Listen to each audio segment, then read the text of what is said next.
Assalamualaikum warahmatullahi wabarakatuh. Selamat pagi ya saudara-saudara sekalian. Kita lanjutkan pembelajarannya. Kita masuk ke dalam siklus hidup tumbuhan.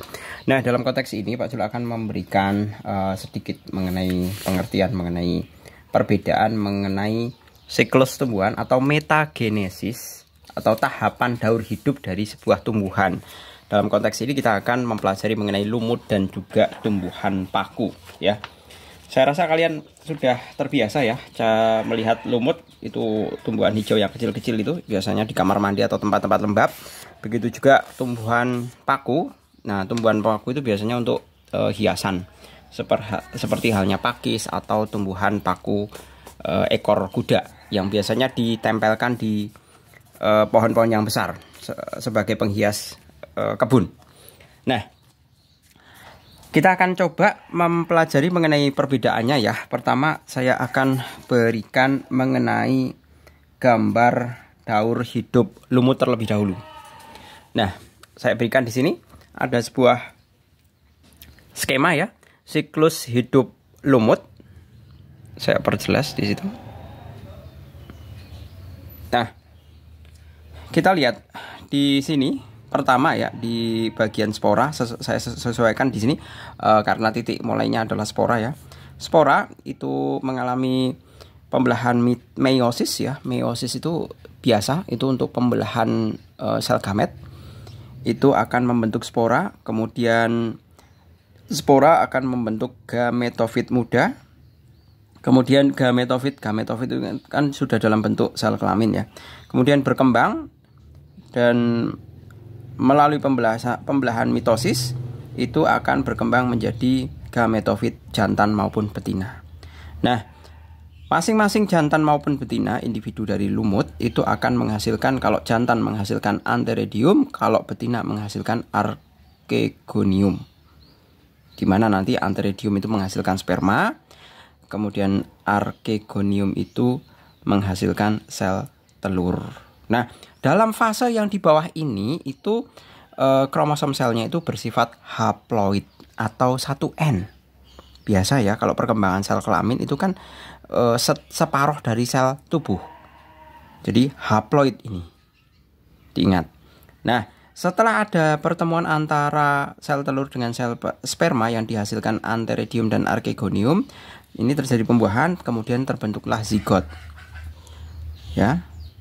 Zigot kemudian menjadi kaleptra, strukturnya di sini ada seta, kaleptra dan juga sporofit. Sporofit itu merupakan generasi yang menghasilkan spora. Nah, generasi yang menghasilkan spora ini mengandung kromosom 2N atau sesuai dengan kromosom tubuh ya, yang bagian atas. Nah, jadi secara umum kita bisa mengelompokkan dua fase lumut itu ada dua tahapan utama. Yang pertama adalah tahapan sebagai tahap sporofit dan ada tahapan gametofit.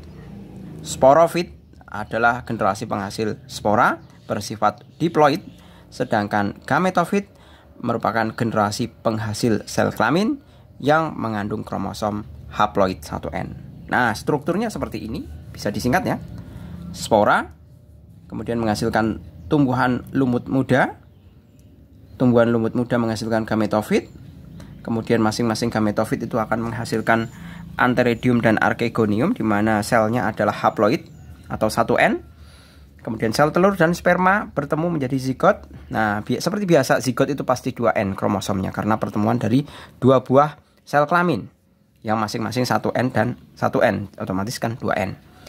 Nah, zigot itu kemudian berkembang menjadi sporofit atau sporogonium, dan sporogonium sendiri akan berkembang menjadi sporangium atau generasi penghasil spora. Seperti ini. Ya, siklusnya. Nah, berbeda dengan lumut ya. Saya berikan di sini ada sebuah skema tumbuhan paku. Ya. Saya perbesar ya biar. Nah, seperti ini skema tumbuhan pakunya. Nah, di sini dikatakan kita mulai dari yang atas ya, spora. Spora ternyata malah yang menghasilkan gametofit muda. Beda dengan pada saat lumut. spora itu menghasilkan lumut muda. Ya. Nah, ternyata kalau di sini malah spora itu menghasilkan gametofit muda, yaitu Antheridium dan Archegonium. Yang masing-masing nanti akan menghasilkan sel kelamin ya, yaitu sel telur dan sel sperma, kemudian bertemu pembuahan membentuk menjadi zigot.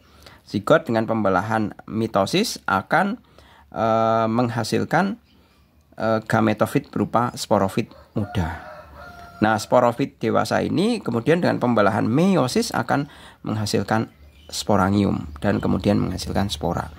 Nah, sama seperti halnya pada tumbuhan lumut ada 2 tahap, yaitu tahapan gametofit penghasil sel kelamin itu dihasilkan oleh protalium. Beda dengan lumut. Kalau lumut itu gametofitnya oleh tumbuhan lumut itu sendiri. Ya. Bedanya ya.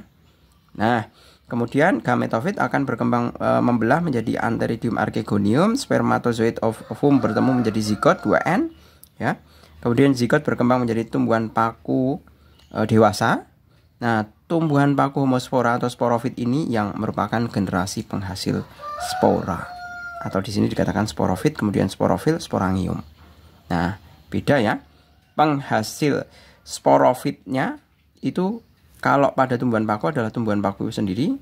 Kemudian kalau generasi sporofit pada lumut adalah sporogonium. Seperti itu. Jelas ya, bedakan antara jumlah kromosomnya ada N dan 2N ya. Boleh kita jawab untuk pertanyaan 3.8 di sini. Nah, ini yang 3.9 di sini. Persamaan dan perbedaan siklus hidup lumut dan paku. Yang pertama, yang kalau persamaannya ya sama-sama memiliki fase, punya fase sporofit, punya fase gametofit, ya kan? Nah, kemudian kalau pada perbedaannya lumut itu gametofit lebih dominan. Fase gametofit lebih dominan. Kemudian, ini maksudnya gametofitnya di atas ya. Nah, tapi kalau pada tumbuhan paku, fase sporofitnya, fase sporofit lebih dominan. Nah, kemudian pada lumut, ya, lumut ini ya, itu sel hasil perkembangan zigot disebut perkembangan zigot disebut protonema. Protonema. Sedangkan di sini sel hasil perkembangan disebut protalus atau protalium. Ya. Nah, sebentar. Fase perkembangan zigot disebut kalau hasil perkembangan zigot itu adalah tumbuhan paku ya. Tumbuhan paku ya. Perkembangan zigot, sel hasil perkembangan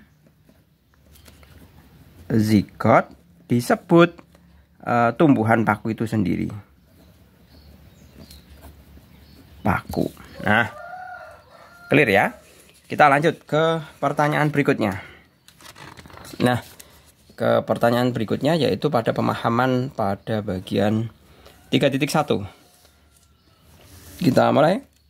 Fase tumbuhan yang berasal dari zigot. Fase tumbuhan yang berasal dari zigot disebut sporofit. Kita lihat, saya kasihkan di sini. Zigot itu kemudian jadi sporofit. Nah, ini benar ya. Zigot terus sporofit, benar.